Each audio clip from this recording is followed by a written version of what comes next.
అందరికీ నమస్కారం. నేను మీ నడింపల్లి చిన్ని కృష్ణ శర్మ.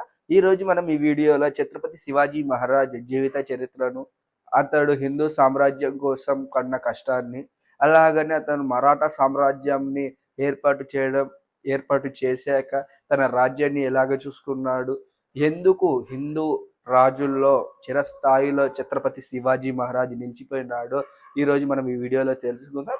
ముందుగా ఛత్రపతి శివాజీ మహారాజ్ పూణే జిల్లా శివనేరి కోటలో జన్మించాడు 1630 ఫిబ్రవరి 19వ తారీఖున. అయితే ఛత్రపతి శివాజీ మహారాజుకు శివాజీ అని పేరు పెట్టడానికి కారణం జిజియాబాయి అంతకుముందు ఎందరో మందికి జన్మనిచ్చింది.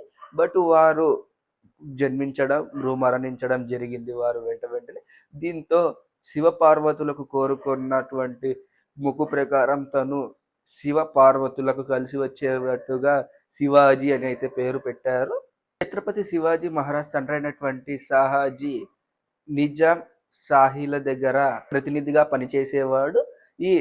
ఇతను వచ్చేసి శివాజీ మహారాజ్ తండ్రి నిజాం షాహీల దగ్గర ప్రతినిధిగా ఉంటూ సైన్యాన్ని బలంగా ఒక భారీ సైన్యంగా అయితే నిజాం షాహీలకు తయారు చేశారు.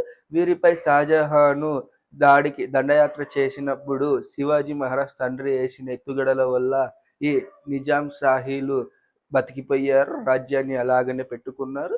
కానీ ఈ నిజాం షాహీలు చేసిన ఒక పని కారణంగా ఛత్రపతి శివాజీ మహారాజ్ తండ్రి సాహాజీ నిజాం షాహీల దగ్గర నుంచి దూరం కావడానికి ముఖ్యమైన కారణం వచ్చేసి అందులో ఒకరైనటువంటి మరాఠా సామ్రాజ్యానికి సంబంధించిన ఒక రాజుని హత్య చేశారు. తన మాట వినలేదని నిజాం షాహీ ప్రభులు. దీంతో వారికి ఎదురుగా వెళ్ళి సాహాజీ యుద్ధం చేసి మరాఠా సామ్రాజ్యాన్ని ఏర్పాటు చేశారు. సాహాజీ తన సొంతంగా ఇండిపెండెంట్ గా తన ఒక రాజ్యాన్ని అయితే స్థాపించాడు. అదే మరాఠా సామ్రాజ్యం. ఈ మరాఠా సామ్రాజ్యం మీద మొఘలైనటువంటి ఆదిల్ షా దాడి చేసి యుద్ధం చేశారు. అప్పుడు సంధి చేసుకున్నారు. అంటే ఒక అగ్రిమెంట్కి వచ్చి తను బెంగుళూరుకి ఛత్రపతి శివాజీ మహారాజ్ గారి తండ్రి అయినటువంటి సాహాజీ బెంగుళూరుకి మారారు.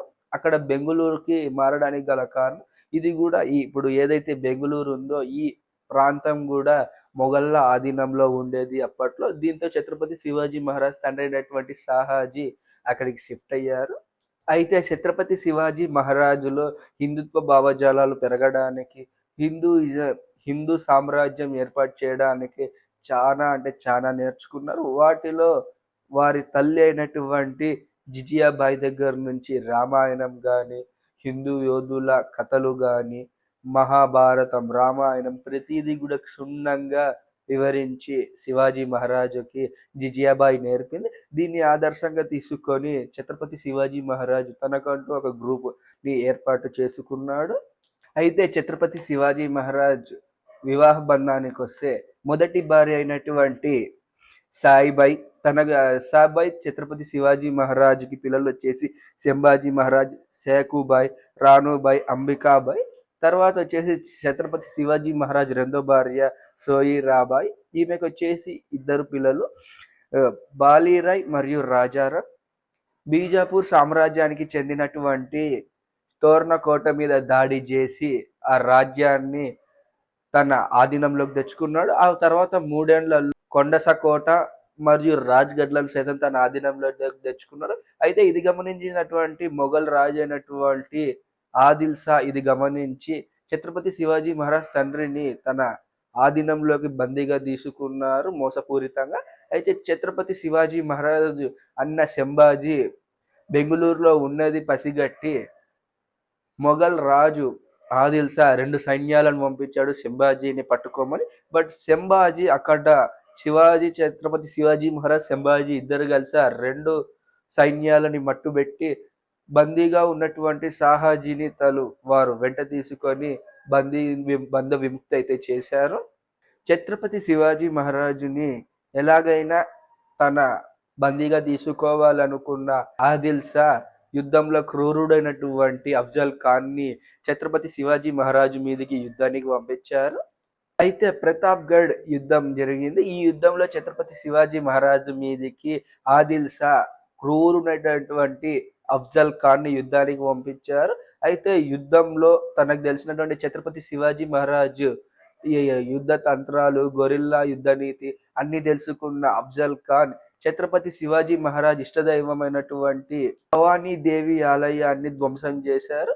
దీనితో ఛత్రపతి శివాజీ మహారాజ్ యుద్ధానికి వస్తారు అనుకున్న అఫ్జల్ ఖాన్ కి ఛత్రపతి శివాజీ మహారాజ్ నేను యుద్ధానికి సిద్ధముగా లేను, కాబట్టి నేను మీతో చర్చలకు వస్తాను అని ఛత్రపతి శివాజీ మహారాజ్ అఫ్జల్ ఖాన్ కు సందేశం లాగా చెప్పి పంపించారు. అప్పట్లో కొంతమంది ఉంటుంటారు దూతలు.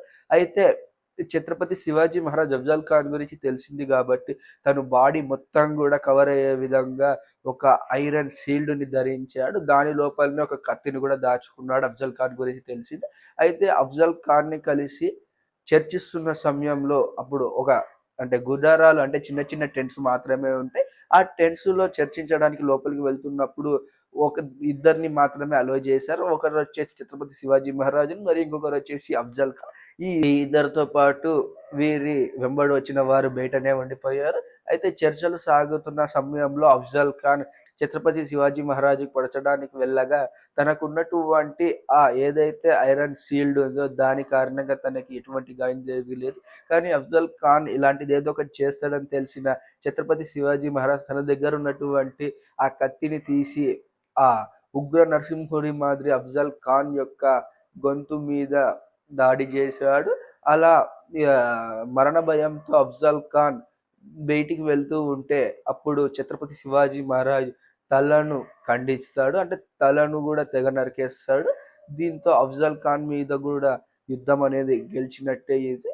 ఆ తరువాత అఫ్జల్ ఖాన్ సేనలను దట్టమైన అడవిలో శివాజీ సేనలు మట్టి కరిపించాయి. దీంతో మహారాష్ట్రతో పాటు మరాఠా రాజ్యాలు అన్నిట్లో కూడా ఛత్రపతి శివాజీ మహారాజు పేరు మారుమోగి అలాగనే ఎందరో మంది హిందూ రాజులకు గుండెల్లో ధైర్యాన్ని ఇచ్చింది ఛత్రపతి శివాజీ మహారాజ్ ఈ విజయము. ఈ తరువాత అయితే ఇది సహించలేని బీజాపూర్ రాజు 10,000 మంది అరబ్, పర్షియా సైనికులను పిలిపించి ఛత్రపతి శివాజీ మహారాజు మీదకి యుద్ధానికి పంపించారు. అయితే ఛత్రపతి శివాజీ మహారాజ్ 5,000 మంది సైన్యంతో ఈ 10,000 మందిని సైతం మట్టి కరిపించి ఈ యుద్ధాన్ని గెలిచాడు. అయితే మొఘల్ సామ్రాజ్య అధీశుడైనటువంటి ఔరంగజేబ్ తన సన్నాహాలు తను చేయడం మొదలుపెట్టాడు. ఎందుకంటే ఏ రోజైనా ఛత్రపతి శివాజీ మహారాజ్ దాడి చేయొచ్చు అన్న ఒక అనుమానంతో. అయితే ఇది భరించలేని బీజాపూర్ రాజు అప్పటికే 2 సార్లు భంగపాటు పడ్డాడు ఛత్రపతి శివాజీ మహారాజ్ మీద దాడి చేసి. అయితే ఛత్రపతి శివాజీ మహారాజు మీద ఆదిల్ షా మూడోసారి సిద్ది జోహార్ అనే సైన్యాధ్యక్షుడిని క్రూరమైన సైన్యంతో అణ్వాయుధాలతో ఛత్రపతి శివాజీ మహారాజు ఉన్నటువంటి పన్హన్ కోట మీద దాడి చేయడానికి ఈ సిద్ది జోహార్ అయితే ప్రయత్నాలు మొదలుపెట్టి ఆ పన్హన్ కోట దగ్గరికి అయితే చేరుకున్నారు. ఇది గ్రహించిన ఛత్రపతి శివాజీ మహారాజు అనుచరులతో అక్కడ చేరి సమావేశమవుతున్న సమయంలో ఈ సిద్ది జోహార్ ఆ కోట వద్దకు చేరుకున్నాడు. అయితే తెలుసుకున్న సిద్ది జోహార్ కి ఒక లేఖ లాగా పంపించాడు. అప్పుడు ఛత్రపతి శివాజీ మహారాజ్ ఇప్పుడు మేము యుద్ధానికి సిద్ధముగా లేము, మాకు తగిన సమయం ఇవ్వండి అన్న విధంగా ఒక లేఖ రాసి పంపించాడు. ఒక అంటే వర్తమానాన్ని పంపించాడు. అయితే సిద్ది జోహర్ అది అందుకున్నాక ఆ వర్తమానాన్ని అందుకున్నాక సిద్ది జోహర్ విశ్రాంతి తీసుకున్నాడు. అయితే అప్పుడే ఛత్రపతి శివాజీ మహారాజ్ ఇక్కడ యుద్ధం చేయలేము అని చెప్పేసి తన కోటకు పయనమయ్యాడు ఎవరికి తెలియకుండా. అయితే ఈ విషయాన్ని తెలుసుకున్నటువంటి సిద్ది జోహర్ ఛత్రపతి శివాజీ మహారాజుని వెంబడించారు. అయితే ఛత్రపతి శివాజీ మహారాజ్ దగ్గరికి చేరుకోగా అప్పుడు బాజీ ప్రభు అయినటువంటి దేశపాండే తన 300 మంది సైన్యంతో ఈ క్రూరమైన సైన్యాన్ని అడ్డగించే ప్రయత్నం చేశారు. అయితే ఛత్రపతి శివాజీ మహారాజు అప్పుడే తన కోటకు చేరుకొని తన అనుచరులతో చర్చించి అప్పుడు బాజీ సిద్ది జోహార్కి వర్తమానాన్ని పంపించాడు. ఇలాగా మేము ఈ యుద్ధానికి సిద్ధంగా లేము అని చెప్పారు. అయితే ఈ విషయం తెలుసుకొని తర్వాత ఛత్రపతి శివాజీ మహారాజ్ సిద్ది జోహార్ ఇద్దరు కూడా ఒక అగ్రిమెంట్ కి వచ్చారు. ఆ అగ్రిమెంట్లో వచ్చేసి ఛత్రపతి శివాజీ మహారాజు అనేటువంటి ఏదైతే స్థాపించిన మరాఠా సామ్రాజ్యం ఉందో ఈ సామ్రాజ్య స్వాతంత్ర సామ్రాజ్యంగానే ఉండనిస్తాము అని గుర్తు చే అని ఒక అగ్రిమెంట్ అయితే రాసుకున్నారు. అయితే దీనికి గుర్తుగా పన్ హన్ కోటను సిద్ది జోహార్కి ఇచ్చేశారు ఈ యుద్ధానికి, ఈ అగ్రిమెంట్ కి గుర్తుగా.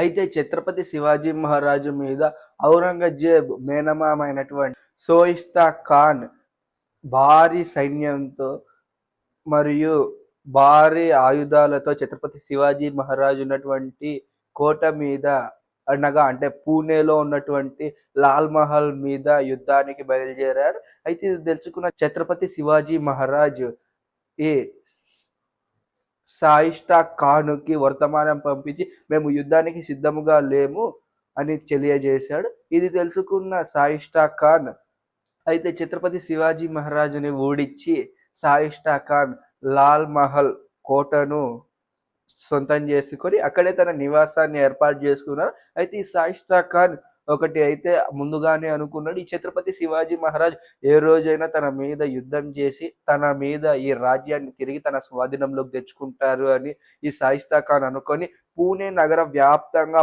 భారీ భద్రతను ఏర్పాటు చేశాడు. దీనితో షాయిస్తా ఖాన్ ఈ భయం అనేది ఒక రోజున నిజమయ్యింది. 1963 ఏప్రిల్ మాసంలో ఒక పెళ్లి జరుగుతుంది. అప్పుడు షాయిస్తా ఖాన్ ఉన్నటువంటి లాల్ మహల్లోకి ఆ పెళ్లి కూతురి బంధువులుగా ప్రవేశించారు. అయితే ఈ లాల్ మహల్ ఎక్కడ ఏముంటుందో ఛత్రపతి శివాజీ మహారాజ్ మరియు వారి అనుచరులకు మొత్తం తెలుసు కాబట్టి ఆ షాయిస్తా ఖాన్ ఉన్నటువంటి ఆ రూమ్ లోకి చేరుకొని షాయిస్తా ఖాన్ మీద కత్తితో కత్తి పోటు అనేది వేశాడు ఛత్రపతి శివాజీ మహారాజ్. దానితో ఛత్రపతి శివాజీ మహారాజ్ దాడిలో 3 వేళ్ళు తెగిబడ్డాయి. షాయిస్తా ఖాన్ 3 వేళ్ళు చేతివి. దీంతో భయానికి అంటే భయపడి షాయిస్తా ఖాన్ అక్కడ ఉన్నటువంటి కిటికీలో నుంచి కిందికి దూకాడు. అక్కడనే ఉన్నటువంటి షాయిస్తా ఖాన్ని పైస్తా ఖాన్ అంగరక్షకులు రక్షించి ఔరంగజేబ్ వద్దకు తీసుకుపోయారు. అయితే ఛత్రపతి శివాజీ మహారాజ్ తిరిగి తను ఆ లాల్ మహల్ ని తన ఆధీనంలోకి తెచ్చుకున్నాడు. ఆ తర్వాత పూణే మొత్తం కూడా మరి తిరిగి ఛత్రపతి శివాజీ మహారాజ్ యొక్క ఆధీనంలోకి వచ్చింది. దీంతో ఛత్రపతి శివాజీ మహారాజ్ మీద యుద్ధాన్ని ఓడిపోవడంతో ఈ షాయిస్తా ఖాన్ తిరిగి ఔరంగజేబు వద్దకి చేరుకున్నాడు. అయితే ఈ షాయిస్తా ఖాన్ ఔరంగజేబు బెంగాలీ ప్రాంతానికి షాయిస్తా ఖాన్ ఔరంగజేబు అని పంపించేశాడు. ఇది వరకు ఇది ఛత్రపతి శివాజీ మహారాజ్ జీవిత చరిత్ర పార్ట్ 1. తర్వాత పార్ట్ 2 నెక్స్ట్ వచ్చే వీడియోలో వస్తుంది. ఈ వీడియో ఇప్పటి వరకు నచ్చితే లైక్ చేసి షేర్ చేసి కామెంట్ చేస్తారని కోరుకుంటూ ఇట్లు మీ నడిపల్లి చిన్ని కృష్ణ శర్మ సైనింగ్ ఆఫ్. జై హింద్, జై శ్రీరామ్.